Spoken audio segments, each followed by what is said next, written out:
พี่น้องวันนี้ฝนตกแห้งลุงอื่นไปก้านอื่นลุงอื่นก็ได้นี่พี่น้องเราไปกันนะข้าวอื่นยางป้าตัวมาเลยพี่น้องเลย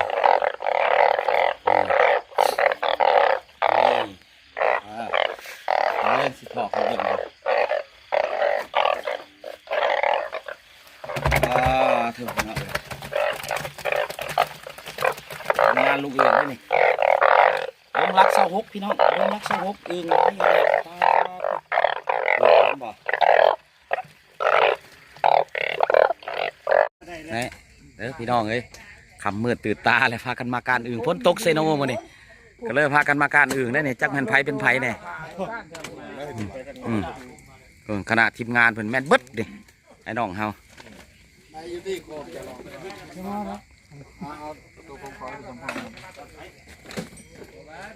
เฮาบ่มีโคมผัดบ่ให้เนาะพุ่นเข้าก้านแล้วอยู่ลุมไปหลายเนาะทีมงานเนาะพี่น้องเนาะหลายนะอันแม่บักเซ่เจ้าบ่ได้ไปบ่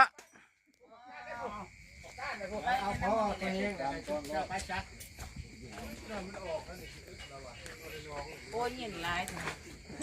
อย่าว่าเย็นร้ายนะช่วยอยากเลยเขียวกินฮะเหล้าน้อยเดียวนึงเหล้าน้อยเดียวกับผมเข้าไปซื้อเดชูฮาสิไปกันชูฮาสิไปกันนั่นอึ่งได้นี่ขนาดทีมงานเบิดนี่ต่อกินเพิ่งเมาเลยเฮ้ยโอ้อึ่งพี่น้องเอ้ยอึ่งย่างตัวนี้พี่น้องนี่เห็นไหมอึ่งย่างนี่อึ่งย่างได้พี่น้องเอ้ย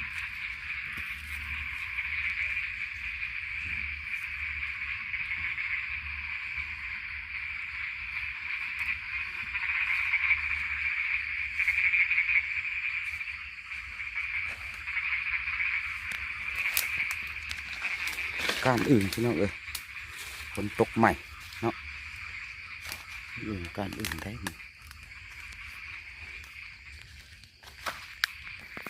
โอ้เห็นอีกแล้วพี่น้องน้ำยางพี่น้องเอ้ยนี่เห็นแบบอื่นยาง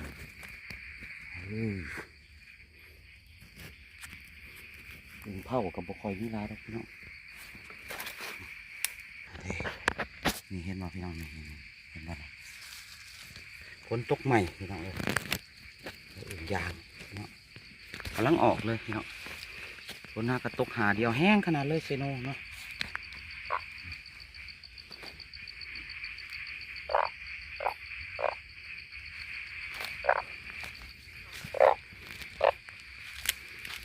ไปพี่น้องพาไปเราเอาอื่นเด็กตัวหนึ่งตาแดงได้พี่น้องนี่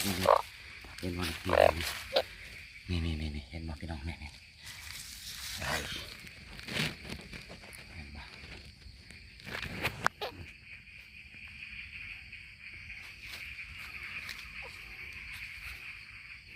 เนาะจะเป็นแบบอื่นโคกพี่น้องเลยเนาะปัญหากระออกมาเพราะว่าฝนตกสุดทำอิฐเด้พี่น้องเนาะเอาอื่นเห็นไหมพี่น้องนี่อื่น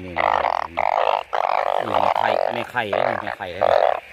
โอ้สุดยอดเลยนี่ปลาไหวก็ยังมาหาหมูนี่เนาะโอ้ยไผ่เบิดพี่น้องดูในไข่สมัยนี้โอ้เหม็นความขวาเลยพี่น้องนะเราเห็นวันนี้เห็นบ่หน้าหูมันนี่นะแม่ไข่เลยนะโอ้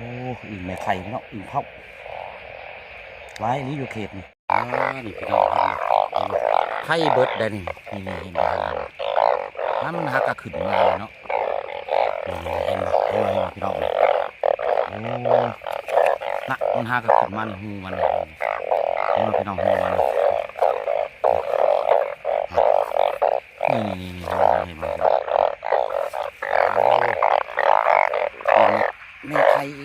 แม่ไข่อีกแล้วโอ้พี่น้องเอาอีกแล้วเอาอีกแล้วนี่เห็นบ่นี่เนาะโอ้แม่ไข่เลยนี่เลยโอ้สุดยอดเลยแถวนี้เฮาบ่ไปไกลก็ได้พี่น้องเนาะเพราะว่าเฮาบ่ฮู้เฮาปะทงอื่นไว้อยู่นี่แล้วเฮาก้านเลาะแถวนี้เลยเนาะพี่น้องเนาะก้านเลาะแถวนี้ไผก็อยากเบิดพี่น้องโอ้ยตายเอ้าค่อยๆไปนี่แหละเปิดหมอดอยู่นี่แหละเนาะนี่ก็อึ่งเผาพี่น้องเอ้ยส่งว่าคำมาอึ่งยางทุก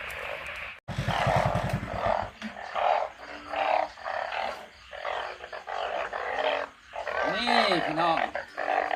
วันนี้ฝนตกแห้งลุงอึ่งไปก้านอึ่งลุงอึ่งก็ได้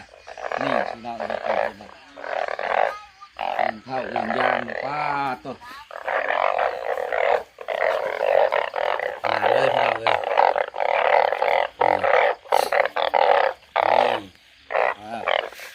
นี่สิถอกเขาเบิ่งเลย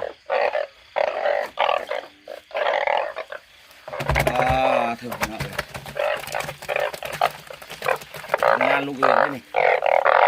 ลงรักเสาหกพี่น้องลงรักเสาหกอึ่งนี่เลยบอก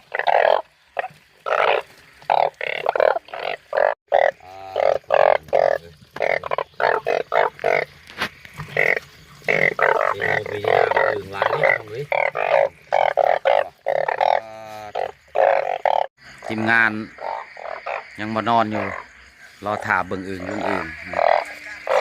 นี่ก็ยังมานอนอยู่